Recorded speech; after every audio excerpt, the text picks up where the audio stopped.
Bismillahirrahmanirrahim.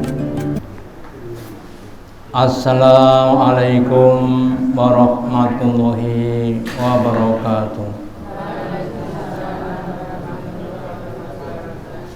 Alhamdulillah, alhamdulillahilladzi at'amana bi nikmatil imani wal islam. Asyhadu an la ilaha illallah wahdahu la syarikalah wa asyhadu anna Muhammadan abduhu wa rasuluhu la nabiyya wa la rasula ba'dah. Allahumma sholli ala Muhammad wa ala ali Muhammad kama sholaita ala ali Ibrahim innaka Hamidum Majid. Wa barik ala Muhammad wa ala ali Muhammad kama barakta ala ali Ibrahim innaka Hamidum Majid. Qala Allahu ta'ala fi kitabihil karim. A'udzu billahi minasy syaithanir rajim. Ya ayyuhalladzina amanu ittaqullaha haqqa tuqatih wa la tamutunna illa wa antum muslimun.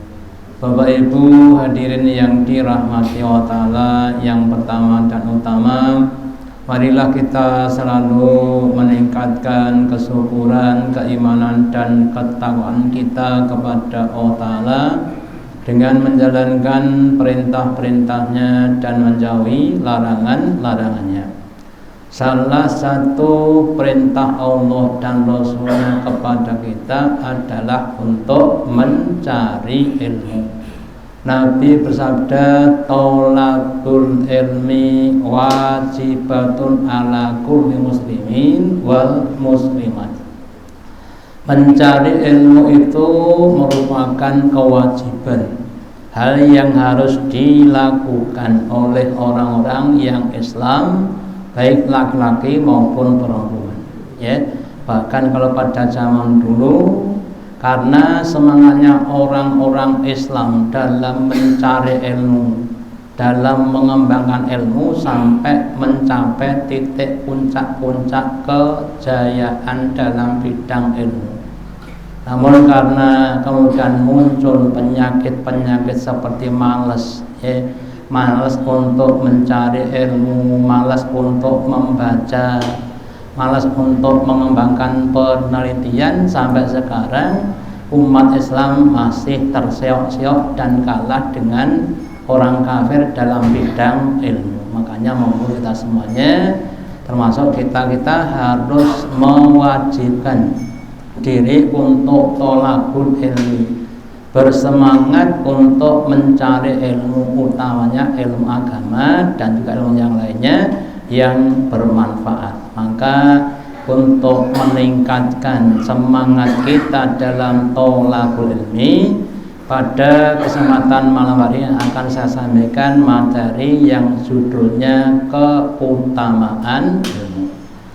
Kita awali dari firman Allah Ta'ala dalam surat Al-Mujadilah yang menjelaskan bahwa Allah akan mengangkat derajatnya orang-orang yang berilmu, diangkat, dimuliakan dibanding dengan orang-orang yang tidak berilmu. Allah berfirman, "Fantazirullah yarfa'illahil ladzina amanu minkum." Allah akan mengangkat orang-orang yang beriman minkum, di antara kalian, walladzina utul ilma, dan juga orang-orang yang berilmu, darajatin, beberapa derajat.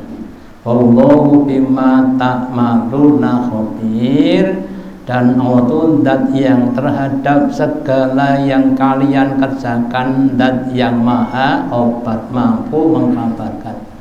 Jadi dalam ayat ini menjelaskan bahwa Allah akan mengangkat, memuliakan orang-orang yang beriman, orang yang mempunyai kepercayaan terhadap Allah Ta'ala. Yang iman itu akan menimbulkan ketakwaan, Semakin tinggi imannya, maka orang akan semakin mulia di hadapan Allah. Lah salah satu perkara atau hal yang dapat menambah iman adalah ilmu. Orang yang dia rajin mencari ilmu, utamanya ilmu-ilmu yang menjelaskan tentang keagungan Allah, maka dia akan semakin takwa iman kepada Allah. Ilmu yang berhubungan dengan syariat juga begitu. Makanya monggo kita semuanya, kalau kepingin kita termasuk orang yang diangkat derajatnya oleh Allah Ta'ala, maka kita harus semakin mencari ilmu dan kemudian menambah keimanan kita. Kemudian orang yang berilmu itu berbeda dengan orang yang bodoh, ya. Allah berfirman di dalam surat Az-Zumar, surat yang ke-39 ayat yang ke-9 yang berbunyi, Kul, katakanlah wahai Rasulullah, nyatakanlah kepada manusia, wahai manusia, hal yastawil ladzina ya'lamuna wal ladzina la ya'lamun, apakah sama orang-orang yang mereka tahu dan orang yang tidak tahu? Suatu pertanyaan yang artinya pernyataan. Pernyataan menyatakan bahwa orang yang tahu tidak sama dengan orang yang tidak tahu. Orang yang berilmu, yang pintar itu beda dengan orang yang bodoh. Kalau orang yang pintar itu berkata dan berbuat berdasarkan ilmu, sedangkan orang bodoh berdasarkan nafsu. Contoh bab apa? Bab makan, ya. Orang yang berilmu akan berdasarkan ilmu. Kenapa makan? Apa yang dimakan? Bagaimana caranya makan? Semua didasari dengan ilmu. Makan kita itu tujuannya untuk ibadah, karena semua kegiatan kita dalam hidupnya adalah untuk ibadah. Inna sholati wa nusuki wa mahyaya wa mamati lillahi rabbil alamin. Jadi hidup ini juga untuk Allah, makanku, tidurku, bekerja untuk Allah. Dimakan untuk Allah, artinya makan untuk bisa ibadah kepada Allah. Apa yang dimakan? Yang halal, yang thayyib, tidak berlebihan. Bagaimana caranya makan? Makannya pakai tangan kanan, pakai bismillah. Ini namanya orang yang berilmu. Sedangkan orang yang bodoh berdasarkan nafsu, ya. Sing penting enek panganan, cocok selerane dipangan. Bunggone wong tidak diurus, bukan tidak diurus, ya. Kemudian makannya apa? Berlebih-lebihan, ya. Kalau sudah cocok seleranya, kadang-kadang ya 2 piring seimbuh lagi. Namanya orang yang bodoh, bersayang pada hawa nafsu. Contoh lain juga bisa, umpamanya contohnya apa? Contohnya dalam hal kita mendidik anak juga begitu. Kalau menurut Islam, anak itu adalah amanah. Amanah siapa? Amanahnya Allah. Ibaratnya kita itu tukang penitipan motor atau sepeda, ya. Dititipi motor oleh orang lain, kita rawat, kita jaga. Kemudian kalau sudah selesai kita akan dikasih uang. Demikian juga Allah itu adalah menitipkan anak kepada orang tuanya, yang nanti yang ngasih balasan itu bukan anaknya, tapi Allah sebagai yang menitipkan. Sehingga orang tua jangan sampai jaga nih balasan dari anaknya. Aku rugi di anak kowe, cilek tak gedhe tak sekolahke ngantek ke sawah 3 patok. Cakal gawe baru ndek bojo. Itu karena orang yang bodoh, ya. Seakan-akan nggak punya apa? Nggak punya balas jasa. Makanya yang ikhlas, didikan tuh yang ikhlas biar kita diganjar Allah, gitu. Setiap dalam juga begitu. Itu contohnya, contoh perbedaan antara orang yang bodoh dengan orang yang pintar. Kemudian kita Bapak Ibu, monggo semakin lama harusnya semakin pinter. Kalau yang kemarin sering dengan hawa nafsu, terus sekarang harusnya berusaha dengan ilmu, kabeh dingilmoni. Al ilmu qoblal qaul wal a'mal. Ilmu itu sebelum perkataan dan perbuatan. Infak juga harus ada ilmunya, jangan sembarang infak, ya. Infak diambilkan dari barang-barang yang baik, diberikan kepada orang-orang yang baik dengan cara yang baik supaya mendapatkan pahala yang maksimal. Ini monggo kita semuanya berusaha untuk mengilmukan semua amal kita supaya amal kita lebih tepat, lebih efisien dan seterusnya. Terus kemudian semakin tinggi ilmu akan semakin tambah takwa atau takut kepada Allah Ta'ala. Di surat Fatir, surat yang ke-35 ayat yang ke-28 Allah berfirman, innama yahsawwaha min ibadihil ulama. Sesungguhnya tiada lain yang paling takut kepada Allah adalah para alim, para ulama. Ya. Kalau kita cermati, Bro, ya, jadi orang itu kalau semakin tahu itu kadang-kadang semakin penakut. Dulu, Bro, ya, dulu Pak, ya, ketika kita masih kecil itu sing jenenge pelem tiba tenggen bletokan itu dikumbah terus dipangan. Zaman dulu, gitu. Nggak gagas penyakit pora penyakit, gitu. Sekarang beda, gitu, ya. Demikian juga orang tuh kalau tidak punya ilmu amel itu sembarangan, ya. Bu halal, bu haram, yang penting pangan, gitu. Sementara orang tuh semakin tinggi ilmunya akan semakin hati-hati. Pernah Nabi itu di jalan menemukan sebutir kurma, kemudian mau dimakan dia hati-hati. Kenapa? Karena Nabi itu nggak boleh makan sedekah, bolehnya makan hadiah. Nabi bersabda, seandainya saya tidak khawatir ini kurma sedekah akan saya makan, tapi karena khawatir saya nggak makan. Ya. Orang yang alim itu tahu dampaknya makanan haram. Apa dampaknya? Doanya nggak diterima. Ya. Kemudian makan barang haram itu daging yang tumbuh dari barang yang haram, maka neraka lebih berat kepadanya. Jadi sangat-sangat takut, ya.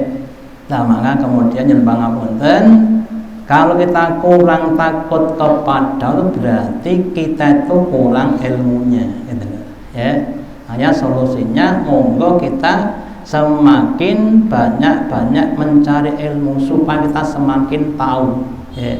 Contoh lagi, ya, ada seorang berkata, seorang anak bertanya pada ibunya, Bu, apakah ada suatu keadaan yang lebih sakit dibandingkan dengan melahirkan anak? Jawabnya ibunya, ada. Apa? Dibentak anak. Jadi dibentak anak itu sakitnya melebihi melahirkan anak. Jadi yang perlu kemudian jangan sampai kita membentak ibu kita. Padahal kadang-kadang kita sok ya sok bentak ibu kita, gitu. Nah, kemudian kita harus naik terus, ya. Demikian juga yang lainnya. Orang yang berilmu kita akan mempertimbangkan hal yang lebih abadi dibanding dengan hal-hal yang sementara bermakna dunia, ya. Orang yang benar-benar lebih suka pahala daripada uang. Kenapa? Karena uang itu penggunaannya terbatas hanya di dunia saja, sedangkan pahala itu penggunaannya di mana saja bisa, ya. Maka monggo kita semuanya harus berusaha menjadi orang-orang yang berilmu. Kemudian dengan ilmu kita amalkan, kemudian supaya kita semakin takwa. Kemudian inna akramakum indallahi atqakum, sesungguhnya orang yang paling mulia di hadapan Allah itu adalah orang yang paling takwa. Kemudian orang yang baik adalah orang yang berilmu. berdasarkan pada sabda Nabi bersabda, mayuridillahu bi khairan yufaqihu fiddin. Barang siapa yang dikehendaki Allah menjadi orang yang baik, maka Allah berikan kefahaman padanya terhadap ajaran-ajaran agama. Agama itu apa? Adin itu apa? Aturan. Aturan itu hal-hal yang diciptakan untuk menuju pada kebaikan dan kemaslahatan. Apa jadinya ketika di perempatan yang ramai nggak ada aturan lalu lintas, nggak ada lampu bangsu, nggak ada marka jalan, apa yang akan terjadi? Ya, itu di India itu ada perempatan atau bahkan 5 cabang, sangat sibuk tapi nggak ada lampu merahnya, nggak ada polisinya, ya, sehingga ketika orang berjalan tuh harus support, hati-hati. Demikian juga kalau kita nggak punya syariat, nggak punya aturan, akan saling berbenturan. Maka kalau kita bandingkan antara negara maju dan negara berkembang, kira-kira aturannya banyak mana Pak? Lebih banyak negara maju, negara itu lebih banyak dibanding dengan negara berkembang. Demikian juga Islam adalah suatu agama yang sangat-sangat banyak aturan. Mau makan aturannya macam-macam, apa yang dimakan diatur, caranya makan diatur, ya. Kemudian nanti doa makan juga diatur, mau ke belakang juga diatur, mau berumah tangga juga diatur. Nah, kemudian orang itu kalau semakin bisa melaksanakan aturan, akan semakin maslahat hidupnya semakin baik. Yang sering saya sampaikan Bapak Ibu, orang-orang sekarang itu termasuk saya itu cenderung badannya gemuk napa kurus. Cenderung gemuk napa kurus. Mergone bar ngisak mangane ping 3. Bar ngisak kok mangan ping 3 kuwi ampun. Lah wetene disugi yo ora dipangan yo mubadir. Dalilnya Pak kita. Padahal 100.000, jangan berlebih-lebihan, ya. Ini kembali, kalau orang semakin paham agama, maka akan semakin jadi orang yang baik. Contoh lagi ini, kalau kita didolimi orang lain, dirugikan orang lain, itu ada 2 kemungkinan, 2 pilihan. Yang pertama, kamu boleh balas, ya. Kamu dipukul nih, keplak, plok, balas keplak, namanya kisos, plok, selesai. Tetapi jika kau mau memaafkan, itu lebih baik dibanding kamu membalasnya. Pertanyaannya, oke, wong niku membalas napa memaafkan? Balas berarti masih tahap yang rendah. Okay.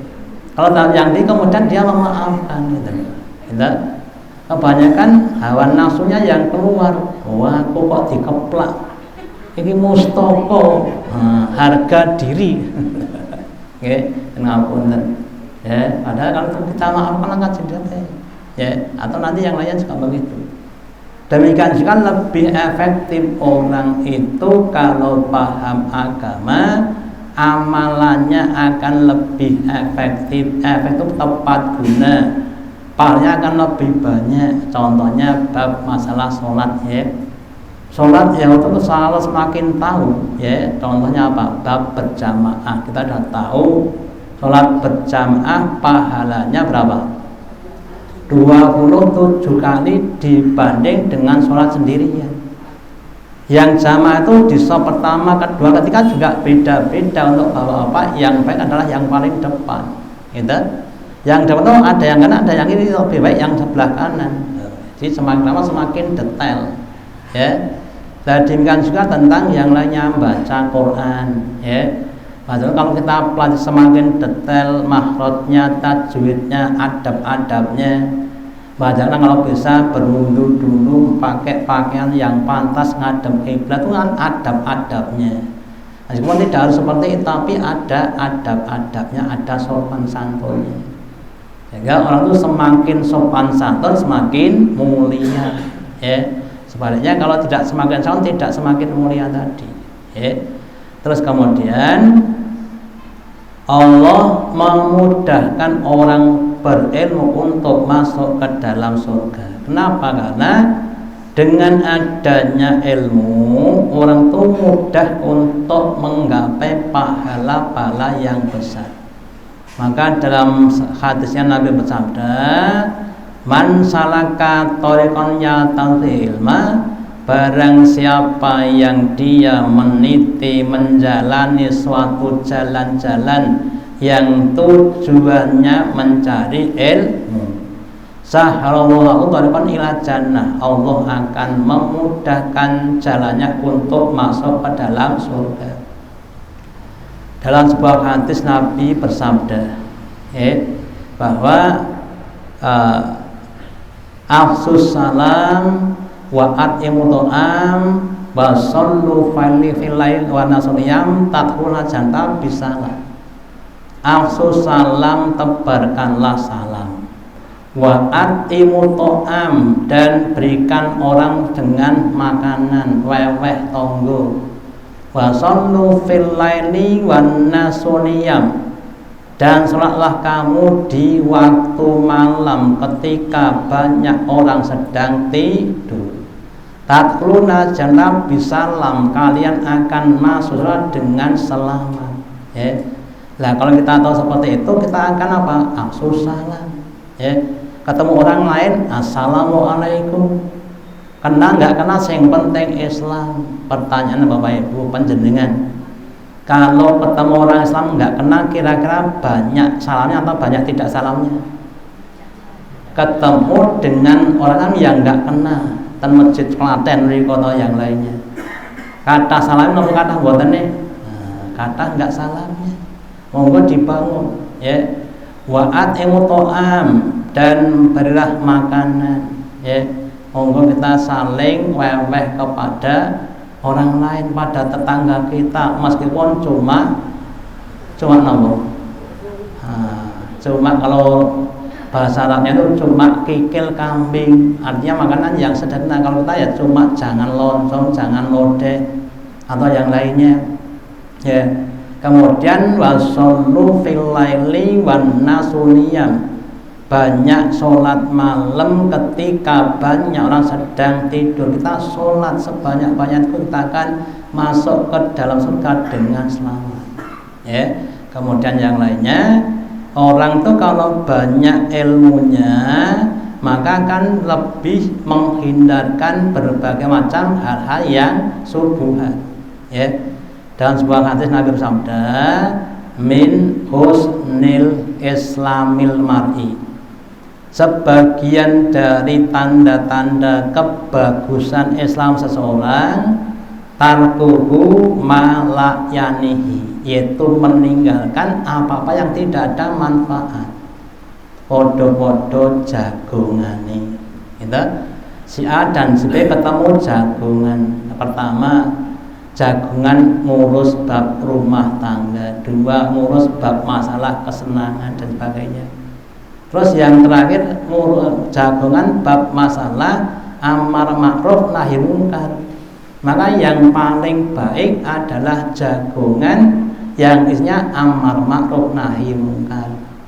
Yuk apa malam Jumat jolali bar maghrib apa to ngaji amar ma'ruf nahi munkar. Indah. Demikian juga yang lainnya. Nonton TV niku penting mboten?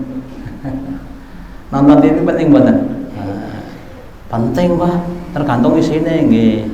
Lah kalau kita cuma yang iklan-iklan yang maaf saja hiburan-hiburan itu kan cenderung pada perbuatan yang lalu, itu ditinggalkan. Semakin tinggi tingkat iman maka dia akan semakin meninggalkan hal yang lalu tadi. Makanya mungkin semuanya berusaha untuk mencari ilmu supaya kita bisa mudah masuk ke dalam surga.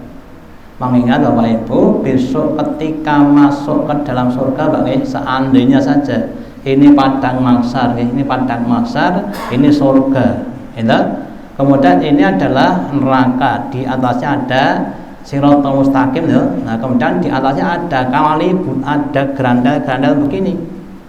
Sehingga ketika orang itu mau masuk ataupun melewati sholat, kemudian ada gerandalnya. Ada gerandal sholat, gerandal orang yang nggak sholat di gerandal ke bawah masuk neraka. Ada gerandal sodako, ada gerandal ilmu dan sebagainya. Yang nggak sholat di gerandal ke bawah, yang nggak sholat di gerandal ke bawah. Ya, itu saja pada seandainya nggak di gerandal pun ya belum tentu selamat, gitu. Ya, jadi sangat-sangat susah untuk masuk ke dalam surga.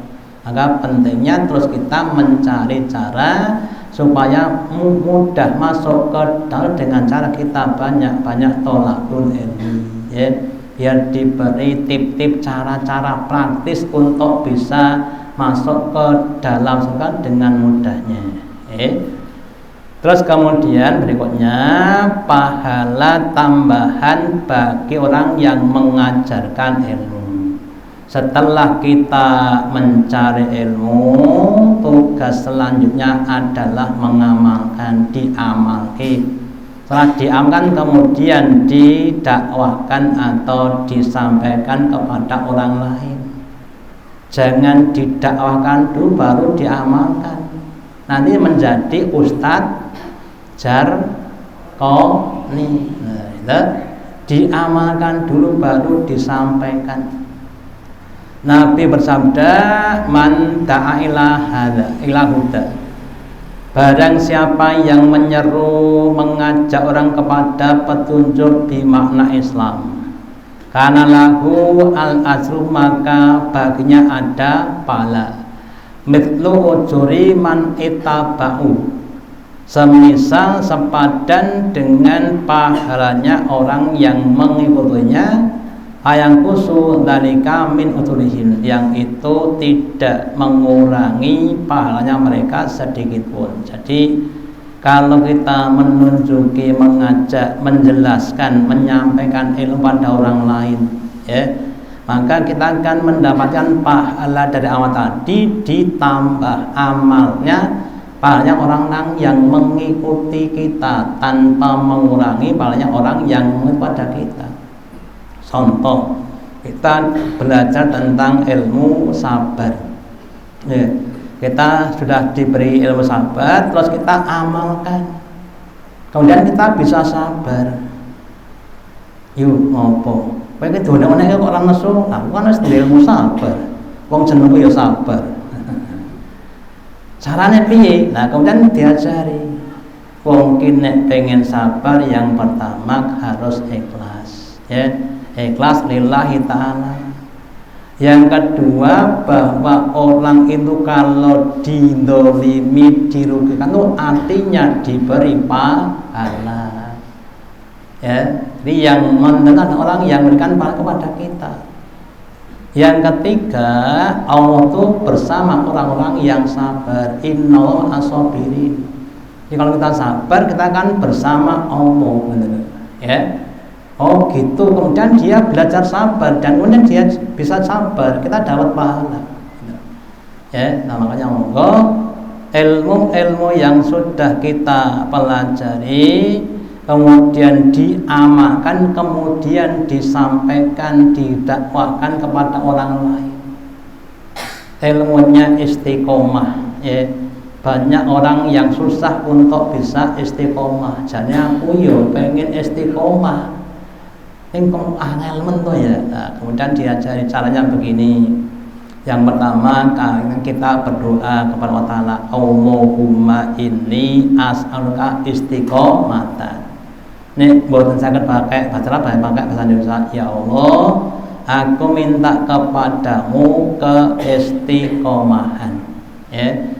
Terus yang kedua, sekali lagi, amalnya diikhlaskan hanya untuk Allah, jangan ada niatan yang lainnya. Kemudian yang ketiga, beramal sesuai dengan kemampuannya dulu, jangan berlebih-lebihan. Kuatnya ngangkat 3 kilo, ya ngangkatnya 3 kilo saja, jangan 5 kilo, gitu. sudah bisa 3 kilo, terus istiqomah ditambah 1 kilo jadi 4 kilo. Sholat 17 rakaat, di istiqomah dulu.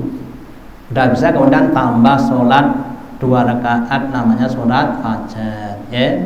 Bisa itu kan tambah lagi. Infak juga begitu, infak 2000 dulu, 2000 sih kutik, nah, gitu. Terus istiqomah baru ditambah, jangan sampai ditambah 10.000 kemudian nggak istiqomah. Dimulai dari apa yang kita bisa. Terus kalau sudah bisa istiqomah kemudian ditambah sesuai dengan kemampuan di atasnya tadi. Insya Allah kalau sudah begitu kita akan bisa istiqomah. Jadi monggo ilmu kita harus kita sampaikan kepada orang lain. Allah melaknat orang yang menyimpan ilmu, orang yang tidak mau menyampaikan ilmu pada orang lain. Termasuk juga ilmu-ilmu yang bukan dengan masalah urusan dunia. Monggo ibu-ibu kalau punya tips-tips atau cara mudah dalam kegiatan sehari-hari, cara mudah goreng tempe tanpa gosong, dipelajari, itu nanti diajarkan. Cara mudah membersihkan minyak yang sudah terpakai, minyak goreng, kemudian bagaimana disaring supaya bisa digunakan lagi. Itu. Cara mudah mencuci baju tanpa deterjen. Itu nanti kalau bisa disampaikan, ya, kita akan menjadi apa? Sunnah hasanah. Jadi tidak cuma ilmu agama, termasuk juga ilmu-ilmu yang lainnya. Terus kemudian yang berikutnya, pahala yang terus mengalir bagi orang yang mengajarkan ilmu. Nabi bersabda, "Idza mata ibnu Adam." Ketika ibnu Adam meninggal dunia, ketika orang mati, ing kotoa au, amalnya sudah terputus, nggak bisa sholat, nggak bisa ngaji, nggak bisa puasa, wong wis mati kok kon sholat, ya. Illa min falasin, kecuali dari 3 perkara. Yang pertama, sodakotin jariyatin, sodakoh jariyah, sodakoh yang masih bisa digunakan manfaatnya, yang masih bisa mengeluarkan pahala. Mas, napa mbah? Iki aku arep urun kondone masjid arep mbangun, nggih mbah. Iki aku urun paku leng loro Mas ya, templek nang ngene masjid kono. Templeke oleh panitia plok nggo centelan ngen nika ngen kamar mandi. Bareng terus sing urun itu sedo. Selama pakunya dipakai ya dia dapat pahala terus. Kecuali dicopot buat lah, nggak dapat. Ya, itu yang pertama. Yang kedua, au ilmin yuntafa'u bi, atau ilmu yang dapat bermanfaat. Orang mengajarkan orang lain tentang masalah amal soleh, terus dia mati. Yang amalkan masih banyak, maka dia tetap dapat apa? Makanya monggo panjenengan harus menjadi ustadz-ustadzah, menjadi guru-guru ngaji, guru-guru yang mengajarkan pada orang tentang ilmu-ilmu agama, utamanya begitu. Ya, kula mboten saged ceramah, mboten kudu nganggo ceramah. Ten rewangan, ten napa meneh itu kalau kita ngomong kan kita bisa, enten disampaikan. Itu nanti insya Allah akan menjadi amal jariah kita, sumber pahala kita meskipun kita sudah meninggal dunia. Yang ketiga, awalatin solihin yatulahu, atau yang ketiga, anak soleh yang tansah, yang selalu mendoakannya. Ya, punya anak soleh, ketika kita wafat, seto, kemudian Allah masih mendoakan pada bapaknya. Bapak saya itu menikah tahun 89, sekarang baru tahun 2022, berarti kurang lebih sudah 33 tahun yang lalu. Saya alhamdulillah masih mendoakan bapak saya sampai sekarang 30 tahun tak dongake bapak saya. Ya, kadang-kadang penjelasan saya juga begitu. Lah kalau anaknya nggak soleh bagaimana? Ya nggak bisa mendoakan. Ya, sekedar doa yang sederhana. Rabbi firli wali walidayya, itu aja kadang-kadang nggak bisa. Padahal itu penting, gitu. Maka monggo anak-anak kita minimal bisa meminta ampunkan untuk kita, Rabbi firli wali walidayya dan sebagainya tadi. Ya, jangan sampai kita nggak bisa doa, nanti kita akan celaka. Terakhir, orang yang belajar dan mengajar adalah orang yang tidak terlaknat. Terlaknat itu tercela. Contohnya begini, yang ngapunten. Kalau ada orang yang bakhil, apa komentar penyanyi terhadap orang yang bakhil? Kira-kira apa? Komentar penyanyi kepada orang yang bakhil kira-kira apa? Wong kok bakhil, wong kok medit, kan gitu. Komentar kepada orang yang kemproh apa? Wong kok urip kemproh, kan celaan. Lah semua apa yang ada di dunia itu terlaknat kecuali orang yang belajar dan mengajar. Nabi bersabda, ad-dunya mal'unatun. Dunia itu terlaknat, dilaknat Allah. Mal'unun ma fiha, terlaknat apapun yang ada di dalam dunia. Manusia, binatang, tumbuhan, kemudian gunung, semuanya terlaknat, dilaknat Allah. Kenapa? Tujuannya cuma dunia. Gitu? Ila dzikrullah, kecuali orang yang mau ingat kepada Allah. Maaf Bapak Ibu, dahar nunjuk makan lu terlaknat kecuali ketika kita mau makan ingat pada Allah Ta'ala. Kita tidur itu terlaknat kecuali kalau kita mau tidur kita berdoa pada Allah Ta'ala. Naik kendaraan itu terlaknat kecuali ketika mau naik kita berdoa pada Allah Ta'ala. Jadi maka sami harus banyak itu pada Allah Ta'ala. Kemudian wa malau, dan apa-apa yang sebanding dengan zikrullah, sholat, baca Quran atau sedekah itu tidak terlaknat. Kemudian yang berikutnya adalah wal alimu wal muta'alimu, dan yang juga aliman wal muta'aliman. Yang berikutnya yang tidak terlaknat adalah seorang alim, orang yang mau mengajarkan ilmu, wa muta'aliman, dan orang yang mau belajar itu tidak dilaknat Allah. Jadi kalau kita tidak mau dilaknat Allah, tidak mau dicela Allah, maka kita harus banyak-banyak zikrullah atau beramal dengan amal-amal yang sebanding, setimpa, sepadan, atau kita mengajar atau belajar. Ya, jadi situasi dan kondisi yang memungkinkan kita untuk selalu belajar dan mengajar harus kita ciptakan. Nek boten ngajar nggih belajar, nek boten belajar nggih mengajar. Ya. Saya sekarang mengajar, nanti suatu saat saya belajar. Ya. Jadi kita ciptakan termasuk di rumah kita. Ya. Harus ada guru dan murid itu yang harus kita lakukan. Sampai kapan? Sampai meninggal dunia. Tolabul ilmi minal mahdi ila lahdi. Mencari ilmu itu dari ayunan ketika kita masih kanak-kanak, ilalah di sampai kita masuk ke liang lahat, sampai seto baru lulus. Sudah sepuh belum seto berarti ya belum lulus. Nah, pengen lulus ini kenapa jengben? Pengen lulus ini kenapa jengben mawon Pak. Nah, alhamdulillah. Di mana kita samanya?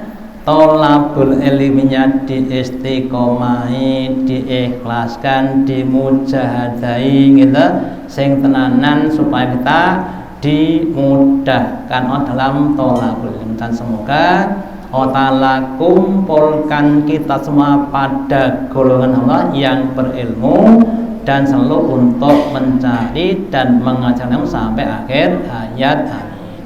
Demikian yang dapat saya sampaikan, semoga ada manfaatnya. Allahumma taqabbal minna innaka antas samiul alim wa tub alaina innaka antat tawwabur rahim. Kita akhiri dengan doa majelis. Subhanallahumma bihamdika asyhadu alla ilaha illa anta astaghfiruka wa atubu ilaik. Wassalamualaikum warahmatullahi wabarakatuh.